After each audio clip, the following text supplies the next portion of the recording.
नमस्कार। दैनिक जागरण के इस फेसबुक लाइव में आपका बहुत बहुत स्वागत है। आज का ये डिस्कशन हम लोग कर रहे हैं इन्वेस्टमेंट और फाइनेंशियल प्लानिंग को लेके। मेरे साथ जुड़ रहे हैं मनीष कुमार गुप्ता जी, जो कि एक सर्टिफाइड फाइनेंशियल प्लानर हैं और एक सीए भी हैं। कोविड 19 के इस दौर में हमने काफी बार ये चीज देखी है कि लोगों का सालों भर का जो उनका पैसा बचा हुआ था, उन्होंने लिक्विड में सेविंग कर रखी थी अपने पास में। सिर्फ कुछ छोटी भूलों की वजह से उनका वो पैसा चला गया था मेडिकल एक्सपेंसिव में, हॉस्पिटल के बिल पे करने में। तो कैसे हम एक सही तरीके से अपना फाइनेंशियल प्लानिंग कर सकते हैं? कैसे सही तरीके से हम छोटे-छोटी जगहों में अपना पैसा इन्वेस्ट कर सकते हैं, ताकि कोविड 19 जैसी महामारी जब आगे हमें देखने को मिले, अभी भी जैसे हम लोग उसे देख रहे हैं, तो हम उसका सामना कर पाएँ और हमें इस तरह की स्थिति में ना फंसना पड़े। मनीष जी, दैनिक जागरण के फेसबुक लाइव में आपका बहुत-बहुत स्वागत है। मनीष जी, सबसे पहले आपसे जो आपका पहला सवाल मैं आपसे पूछना चाहूँगा, वो होगा इन्वेस्टमेंट को लेके जो मिथ है लोगों के माइंड में। लोग सेविंग को इन्वेस्टमेंट प्लानिंग और फाइनेंशियल प्लानिंग से कन्फ्यूज़ कर जाते हैं। लोगों को लगता है कि उन्होंने अगर पैसा सेव कर रखा है, तो इसका मतलब वो सिक्योर्ड है। तो फाइनेंशियल प्लानिंग कितनी इंपॉर्टेंट है हमारे लिए, उस पे थोड़ी-सी अपनी राय शेयर करें। देखिए, आपने बिल्कुल सही पूछा। फाइनेंशियल प्लानिंग, सेविंग और इन्वेस्टमेंट, ये तीनों अलग अलग टर्म हैं। जी। सेविंग का मतलब है जो डिफरेंट जगह हम जहां पैसा खर्च कर रहे हैं वहां से कुछ पैसा रोकें, उसे सेव करें और उसे अपने इन्वेस्टमेंट की शेप में ले जाएं। यानी investment comes after saving. Okay, I think Manish ji के नेटवर्क में थोड़ा-सा प्रॉब्लम आ रहा है। मैं एक बार चेक करता हूँ, मनीष जी अगर हमारे साथ में जुड़ पाएँगे थोड़ी-सी देर में। आज का हमारा ये डिस्कशन जो चल रहा है, हम फाइनेंशियल प्लानिंग को लेके इस पे डिस्कस कर रहे हैं कि फाइनेंशियल प्लानिंग हमारे जीवन में कितनी ज़्यादा इम्पोर्टेंस रखती है। उसका एक बहुत बड़ा रीज़न ये भी है कि हम फाइनेंशियल प्लानिंग को सेविंग से कन्फ्यूज़ कर जाते हैं, जिसके अराउंड मनीष जी अभी हमारे साथ में डिस्कस कर रहे थे। सिर्फ अपने पास में बैंक में लिक्विड अमाउंट को सेव करना फाइनेंशियल प्लानिंग नहीं कंसीडर करी जाती है। ऐसा मनीष जी अभी हमारे साथ में, और क्या-क्या तरीके हैं फाइनेंशियल प्लानिंग के करने के, वो हम अभी मनीष जी के साथ में एक बार वापस से डिस्कस करेंगे। मनीष जी हमारे साथ में अभी थोड़ी देर में फिर से जुड़ेंगे। तब तक के लिए आप कोशिश करें कि आपके जो भी सवाल हैं फाइनेंशियल प्लानिंग को लेके, इन्वेस्टमेंट को लेके, प्लीज़ हमारे साथ में आप वो शेयर करें, और हम मनीष जी जो कि एक सर्टिफाइड फाइनेंशियल प्लानर हैं, उनसे इन सभी बातों पे डिस्कशन करेंगे, और कैसे आप सही तरीके से अपने पैसे को इन्वेस्ट कर सकते हैं, कौन-कौन से प्लान्स हैं जहाँ पे आप अपना पैसा इन्वेस्ट कर सकते हैं। उसके अलावा हेल्थ इंश्योरेंस कितनी ज़्यादा इम्पोर्टेंस रखती है आपके जीवन में, और सिर्फ आपके जीवन में नहीं, उन सभी के जीवन के लिए जो कि आप पार्ट ऑफ आपकी फैमिली के पार्ट हैं, और आप उनसे प्यार करते हैं, क्योंकि अ, इस तरह की कोविड-19 की जो विपदा होती है, इस समय पे आपको अपने से ज़्यादा अपने फैमिली को आप आगे रखते हैं, और आप चाहते हैं कि कम वॉट में हमारी फैमिली में कोई भी प्रॉब्लम ना आए। तो इस तरह की सभी चीज़ों को लेके अभी हम मनीष जी से डिस्कस करेंगे। मैं कोशिश करता हूँ मनीष जी को वापस से एक बार जॉइन करा के अपने पास में रखने के लिए। 1 मिनट देखते हैं कि मनीष जी हमारे साथ जॉइन हुए हैं, नहीं हुए हैं। आई थिंक नहीं हुए हैं। तो हम थोड़ी देर वेट करेंगे मनीष जी का हमारे साथ में जुड़ने के लिए, कि और जैसे ही मनीष जी हमारे साथ में आएँगे, आपके सभी सवालों के हम जवाब देने शुरू करेंगे। तब तक मैं आपसे रिक्वेस्ट करूँगा कि जो आपके सवाल हैं, वो प्लीज़ आप हमारे साथ में शेयर करें, और हम कोशिश करेंगे आपके जितने भी सवाल हैं, फाइनेंशियल प्लानिंग को लेके, इन्वेस्टमेंट को लेके, आप इन्वेस्टमेंट को लेके जो आपके अलग-अलग सवाल हैं इन टर्म्स ऑफ क्या स्टॉक मार्केट आपके लिए ठीक है? क्या आपको लगता है म्यूचुअल फंड्स आपके लिए ज़्यादा बेटर एक ऑप्शन है? तो इन सभी सवालों के जवाब मनीष जी के साथ में हम लोग शेयर करेंगे। Manish ji, thank you so much वापस हमारे साथ में जुड़ने के लिए। एक टेक्निकल इश्यू की वजह से आई थिंक आपका डिस्कनेक्ट हो गया था। कोई बात नहीं, हम वापस से वहीं से शुरू करेंगे जहाँ से हमने इस चर्चा को बीच में ड्रॉप किया था। तो मनीष जी, फाइनेंशियल प्लानिंग और सेविंग को लेके जो लोगों के बीच में मिथ है, उस पे हम लोग चर्चा कर रहे थे। उस पे अपना पॉइंट प्लीज़ शेयर करिए। हाँ, मैं कह रहा था कि फाइनेंशियल प्लानिंग और सेविंग अलग अलग चीजें हैं।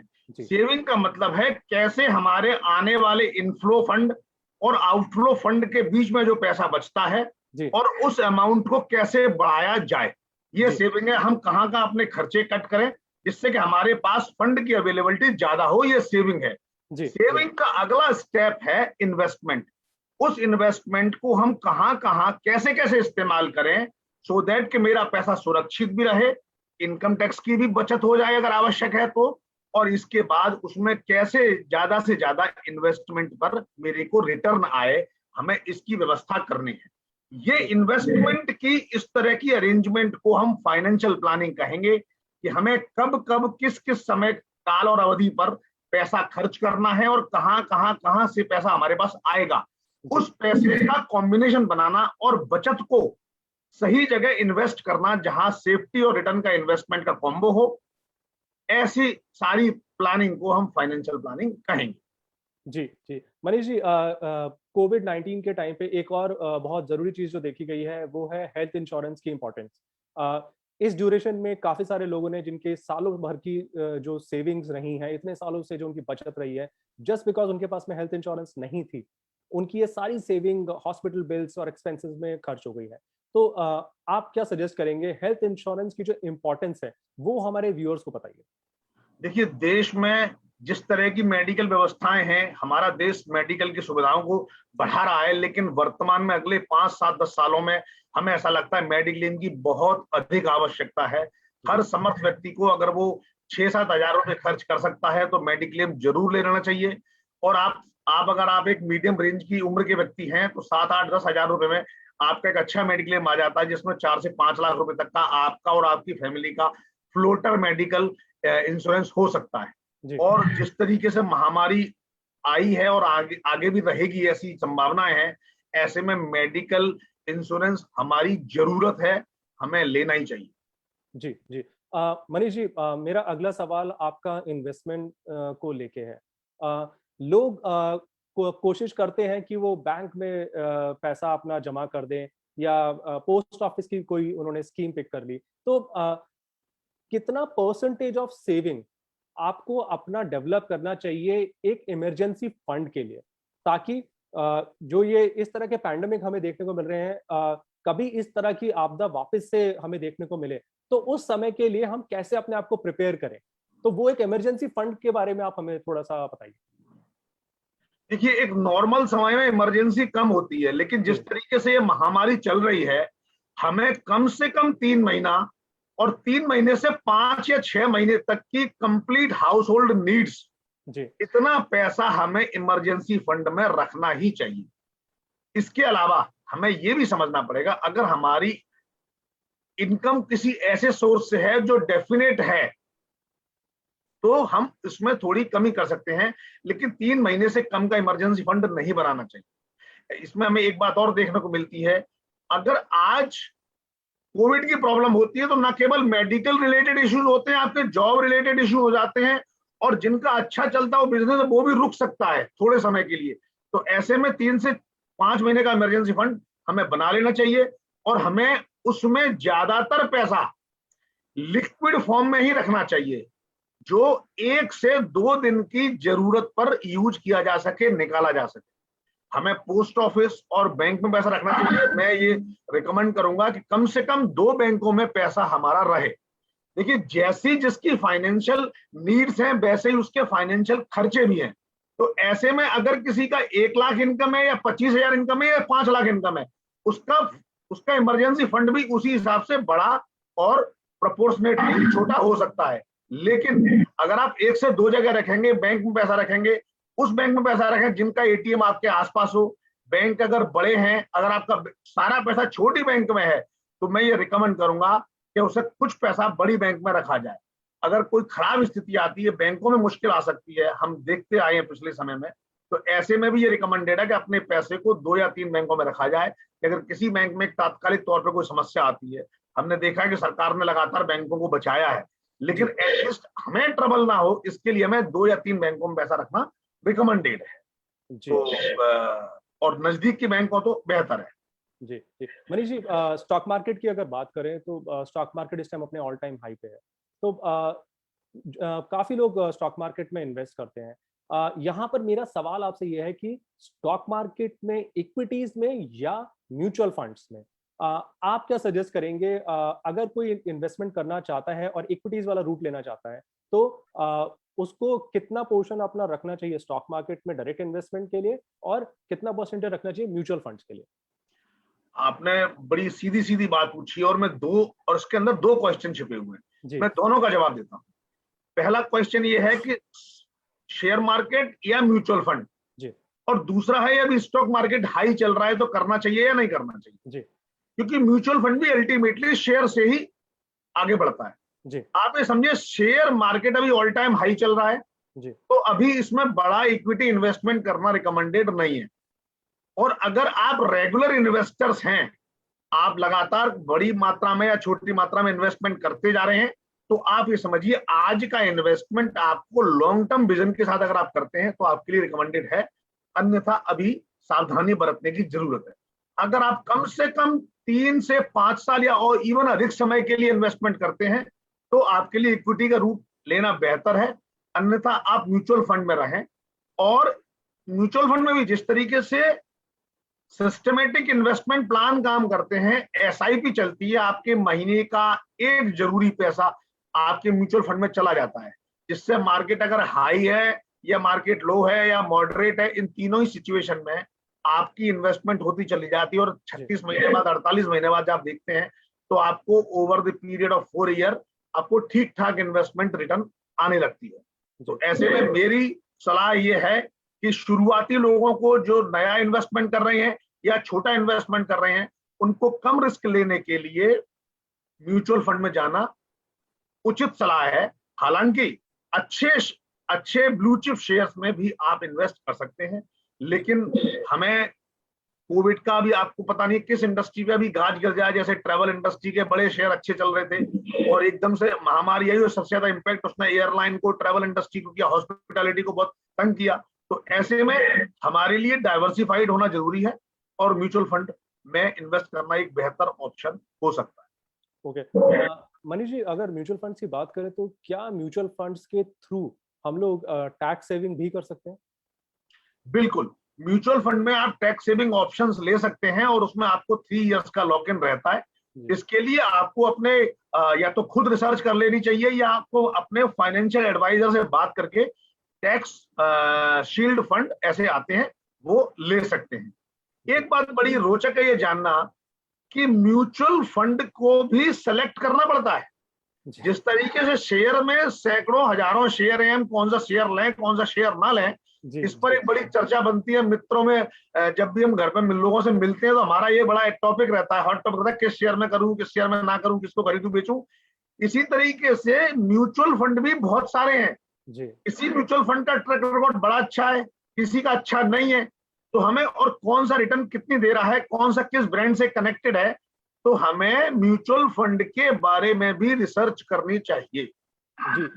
मनीष जी, उसी से जुड़ा हुआ एक सवाल हमारे व्यूअर्स ने अभी हमारे से पूछे हैं, 2-3 लोग इसके बारे में हमसे जानना चाह रहे हैं कि म्यूचुअल फंड की जब बात करें तो म्यूचुअल फंड में लार्ज कैप या मिड कैप, या अगर आपके पास में रिस्क एपेटाइट है तो स्मॉल कैप, ये 3 जो टर्म्स है सुनने में तो बहुत आते हैं, बट हमारी जनरल ऑडियंस की अगर मैं बात करूं तो उनके लिए थोड़ा सा बताइए कि रिस्क की अगर बात करी जाए तो इन तीनों टर्म्स में किसमें सबसे ज्यादा रिस्क है, किसमें कम, और किसमें सबसे कम? देखिए वरुण जी, रिस्क के अलावा एक बड़ी इंपॉर्टेंट चीज ये है, हम सबको समझ लेनी चाहिए कि इन्वेस्टमेंट हमारे लिए है जी, इन्वेस्टमेंट कंपनी के लिए नहीं है। आपने म्यूचुअल फंड में पैसा लगा दिया तो कंपनी को दे दिया, ऐसा नहीं है। ये हमने इस पैसे को निकाल के वापस किसी ना किसी काम में लगाना है। मुझे अपने बच्चे की शादी करनी है, मुझे कोठी खरीदनी है, घर खरीदना है, गाड़ी खरीदनी है, या मुझे अपने किसी भाई की एजुकेशन पे काम करना है, अपनी एजुकेशन पे काम करना है, अपना व्यापार के लिए कैपिटल बनानी है। हमने अपने जीवन में कुछ उद्देश्य बनाए होते, तो हमें वो उद्देश्य को एक पेपर पे लिख के ये समझ लेना चाहिए कि हमें अगले 1 साल में, 3 साल में, 5 साल में, 10 साल में और 15 साल में हमें कब कब बड़े पैसे की जरूरत पड़ेगी। जैसे मेरी बेटी 12 साल की है, मुझे लगता है 25 साल की उम्र में 18 से 25 तक इसको हायर एजुकेशन के लिए एक बड़े इन्वेस्टमेंट की जरूरत पड़ेगी। उसके बाद 25 के बाद शादी होगी तो उसके लिए एक इन्वेस्टमेंट जरूरत पड़ेगी। और अगर मेरे पास, अगर मैं रेंट पे रहता हूं तो मुझे घर खरीदना है या नहीं खरीदना, ये 3 बड़े डिसीजन है। अलग हर एक व्यक्ति का अलग डिसीजन होंगे। तो ऐसे डिसीजंस के लिए मुझे किस किस साल में कितने कितने पैसे चाहिए, उसका एस्टिमेट लगा के अगर हम ये रिवाइज्ड रिटर्न कैलकुलेशन करेंगे कि मैं कहां कहां इन्वेस्ट करूं और कब मुझे रिटर्न चाहिए, तो हम ज्यादा बेहतर तरीके से सोच पाएंगे और हमें उसी हिसाब से रिस्क लेनी है। देखिए, इन्वेस्टमेंट आमतौर पर कहा जाता है कि हेल्थ और वेल्थ में कोई एक्सपेरिमेंट नहीं करना चाहिए, ठीक है। तो जिस तरीके से हेल्थ में कोई भी दवाई बिना डॉक्टर के पूछे हम नहीं खाते हैं, इसी तरीके से कोई भी इन्वेस्टमेंट, देखिए चाहे छोटा हो या बड़ा हो, हमारा पैसा, हमारे अपने इन्वेस्टमेंट हमारी फाइनेंशियल स्टेटस को बताता है जी। तो हमें एक फाइनेंशियल एडवाइजर से, जिसको हमसे अलग और बेहतर नॉलेज है, उससे जरूर डिस्कस करना चाहिए जी। एक बात यह है कि हमारी अपनी होमवर्क, हमारी अपनी स्टडी बड़ी काम आएगी, लेकिन फाइनेंशियल एडवाइजर जो है वो ऐसे एस्पेक्ट बताएगा जो आपने सोचे हुए भी नहीं है। तो ऐसे में फाइनेंशियल एडवाइजर से डिस्कस करके हमें रिस्क एपेटाइट को समझकर ही काम करना चाहिए। एक और बात है, रिस्क का मतलब अगर रिटर्न का कनेक्ट है तब तो इसको कॉम्प्रोमाइज करने की जरूरत है कि कहीं रिस्क बेटर ले रहे हैं तो रिटर्न बढ़ रही है, फिर तो एक कॉम्बिनेशन बनाने की जरूरत है कि there should be a trade off between risk and reward, कि कितना रिस्क और कितना रिवॉर्ड है, इसके बीच में एक बैलेंस बना लें जी। लेकिन अगर हमें रिस्क तो बढ़ती जा रही है, रिवॉर्ड नहीं मिल रहा है उसका उतना, तो हमें क्या जरूरत है। एग्जाम्पल से समझाता हूं, जैसे प्राइवेट कंपनी के भी बॉन्ड आते हैं और सरकारी बॉन्ड भी है, प्राइवेट एफडी भी है, सरकारी एफडी भी है जी। तो ऐसे में अगर रेट ऑफ रिटर्न सेम है तो हमें जाहिर है सरकारी में जाना चाहिए। लेकिन अगर फर्क है 1% का और अगर फर्क है 4% का, तो हमें ये देखना पड़ेगा अगर 4% का फर्क है तो वो कंपनी की रेटिंग कैसी है। अगर वो AAA रेटिंग है या 2% का डिफरेंस है, AAA रेटिंग है तो ले लीजिए, और अगर उसकी रेटिंग B या C है तो हमें उससे बचना चाहिए। हमें सरकारी या प्राइवेट जो थोड़ा सा बेहतर इन्वेस्टमेंट दे रही है तो जाना चाहिए। तो इसमें क्या समरी निकल के आती है, रिस्क एपेटाइट को कॉम्बो करना है रिटर्न के साथ, और दूसरा फाइनेंशियल एडवाइजर की रिस्क एडवाइजेस जरूर ध्यान से पढ़नी है, और साथ ही हमें अपनी स्टडी और अपने होमवर्क, मीडिया, इन सब पर ध्यान देने की जरूरत है। जो व्हाट्सएप और SMS पर टिप्स आती है, इनसे बचना ही बेहतर हो जी। मनीष जी, रिस्क की अगर बात करें तो उसी से जुड़ा हुआ एक और सवाल है जो कि लाइफ इंश्योरेंस और टर्म इंश्योरेंस को लेके उठता है। लाइफ इंश्योरेंस की बात करें तो अगर Tier 2 Tier 3 टाउन्स की अगर बात करें, सबसे पहले जो और सबसे जो ज्यादा सुनने वाला नाम है वो है LIC। तो काफी लोग LIC में जाके अपने लाइफ इंश्योरेंस बुक करने की वो करते हैं, प्रयास करते हैं। वहीं पर अगर अब शहरों की अगर बात करें तो टर्म इंश्योरेंस पॉलिसीज को लेके काफी ज्यादा एक्साइटमेंट और काफी ज्यादा एक प्रेफरेंस देखी जा रही है। तो आपको क्या लगता है, LIC वर्सेस टर्म इंश्योरेंस क्या ज्यादा बेटर रहेगा लोगों के लिए? वरुण जी, ये जानना बहुत रोचक होगा कि सही मायनों में इंश्योरेंस जो है वो टर्म इंश्योरेंस है जी। यानी हम इंश्योरेंस को, भारतवर्ष में इंश्योरेंस को एक इन्वेस्टमेंट टूल समझा जाता है जी जी। जबकि इंश्योरेंस एक फैसिलिटी है, हमारी सुविधा है। इंश्योरेंस को मेडिकल इंश्योरेंस की तरह देखा जाना चाहिए, जिसमें हम, देखिए हमें इंश्योरेंस में क्या मिलता है, मेडिकल कवर, मतलब कवर, लाइफ कवर। यानी अगर मुझे कुछ हो जाता है तो मेरे परिवार को, मेरे बीवी बच्चों को इतने सम इंश्योर्ड मिल जाए जी। और उसका कितना कॉस्ट है और वो मुझे पे करनी है इंश्योरेंस कंपनी को जी। हम लोग इंश्योरेंस को लाइफ कवर के साथ इनकम कवर बना लेते हैं और उसके साथ इन्वेस्टमेंट बना लेते हैं। डेफिनेटली इंश्योरेंस कंपनी ने सब तरह के ऑप्शन दिए हैं, तो ये सोच के रखा है कि इसमें आदमी इन्वेस्टमेंट भी करता चले और लाइफ में उसकी रिटायरमेंट प्लान के तौर पे उसे 60 साल की उम्र पे, 50 साल की उम्र पे इतना पैसा मिल जाए जिससे कि उसका रिटायरमेंट आसानी से कट जाए, या उसकी जरूरत जैसे मकान बनाना, बेटी की शादी करनी, हायर एजुकेशन बच्चों के लिए जाना, इन सब पे करना, इन सब के लिए वो पैसा उसे लाइफ इंश्योरेंस कंपनी से मिल जाता था जी। हमें इसमें ये एनालाइज करना चाहिए कि अगर हम इस तरीके का इंश्योरेंस कवर लेते हैं जिसमें इन्वेस्टमेंट शामिल है, तो उसको ऐसे कंपेयर करें कि अगर मैं वो टर्म इंश्योरेंस लेता उतने अमाउंट का तो मुझे क्या कॉस्ट एक्चुअली देनी पड़ती, उस पैसे को आप अपने प्रीमियम में से घटा लीजिए। अब आप ये देखिए जो बचा पैसा है वो मेरी 50 साल बाद या जो भी उसका जो पीरियड है उसकी वो रिटर्न है। अगर वो सेफेस्ट रिटर्न में जैसे बैंक एफडी में या सरकारी बॉन्ड में उसकी रिटर्न अगर इंश्योरेंस से ज्यादा नहीं आती है तो हमें एफडी लेने की जरूरत है। अगर वो रिटर्न हमारी बेहतर आती है तो हमें लेने की जरूरत नहीं है। तो हमें ये स्टडी करने की जरूरत है कि रिस्क और रिवॉर्ड इसमें क्या है। अगर हमें लाइफ की कवर के साथ साथ उसकी रिटर्न भी बैंक की एफडी या उससे बेहतर मिलती है तो ले लेने में कोई नुकसान नहीं है। लेकिन अगर हम ये देखते हैं कि हमें मेडिकल कवर लेने में फायदा है और बाकी पैसे को मैं कहीं में इन्वेस्टमेंट कर पाता हूं, मेरे पास लिक्विडिटी रहती है। देखिए लाइफ कवर लेने में इन्वेस्टमेंट वाले में सबसे बड़ा प्रॉब्लम यह है कि आपकी हमेशा आपकी 20 साल की कमिटमेंट हो जाती है। आज आपको 50,000 और 25,000 रुपए हर साल देना आसान लग रहा है, अगर 3 साल बाद आपको कोई दिक्कत है, आप बिजनेस में जहां पैसे की आपको ऑलरेडी जरूरत है, आपको देना मुश्किल होगा। जबकि एफडी आप कभी भी कर सकते हैं और कभी भी तोड़ सकते हैं। तो आपको इसकी भी रिसर्च करनी पड़ेगी। इन समरी टर्म प्लान लेना इंश्योरेंस पर्पसेस के लिए बेहतर है। जी जी मनीष जी, अगर टर्म इंश्योरेंस की बात करें तो सभी का अपना अपना एपेटाइट होता है कि वो कितना प्रीमियम पे कर सकते हैं, जैसे आपने अभी कहा। बट फिर भी अगर हम बात करें तो एक आइडियल कवर जो कि हम बोलेंगे टर्म इंश्योरेंस के लिए, डिपेंडिंग अपॉन आपका जो भी आप जितना प्रीमियम अफोर्ड कर सकते हैं, एक what is an ideal amount जो नॉर्मल मिडिल क्लास फैमिली को रखना चाहिए in case of any emergency? इसका इसका इसका कैलकुलेशन बिल्कुल सिंपल है वरुण जी।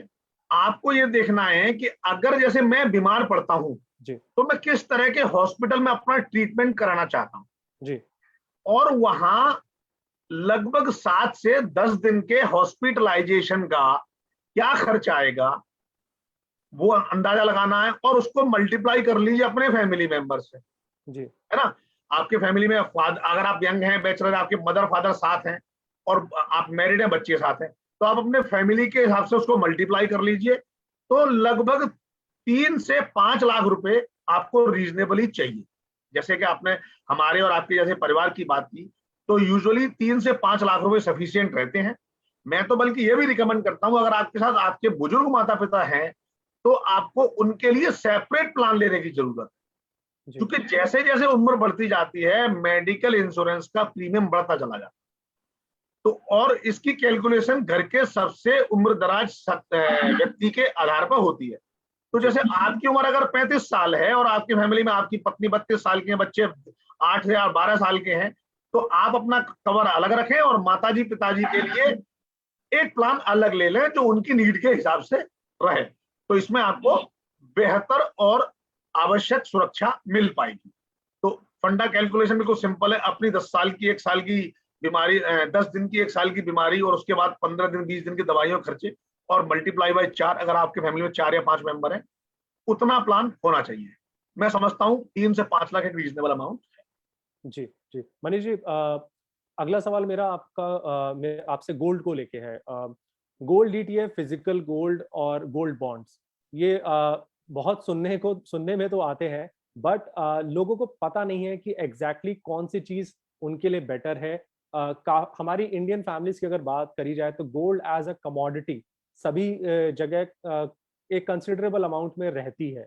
तो उसके अलावा गोल्ड बॉन्ड्स और गोल्ड ईटीएफ की अगर हम बात करें तो जिस तरह स्टॉक मार्केट और म्यूचुअल फंड्स है उसी तरह ये भी है, बट लोग समझते नहीं है कि ये एग्जैक्टली है क्या। तो उस पे अपना थोड़ा सा पॉइंट ऑफ व्यू हमारे साथ शेयर करिए। जी, आप समझिए गोल्ड हमारे देश में आज से नहीं पिछले 200-500 सालों से एक इन्वेस्टमेंट का ऑप्शन रहा है जी। और गोल्ड एक ऐसी चीज है जिसको आप जो इंडियन मेंटेलिटी है जिसमें जैसे मेरे पास अगर 50 ग्राम सोना पड़ा हुआ है और मुझे आवश्यक जरूरत है तो मैं अपने किसी मित्र को, रिश्तेदार को और दोस्त को देकर उससे पैसा उधार ले सकता हूं।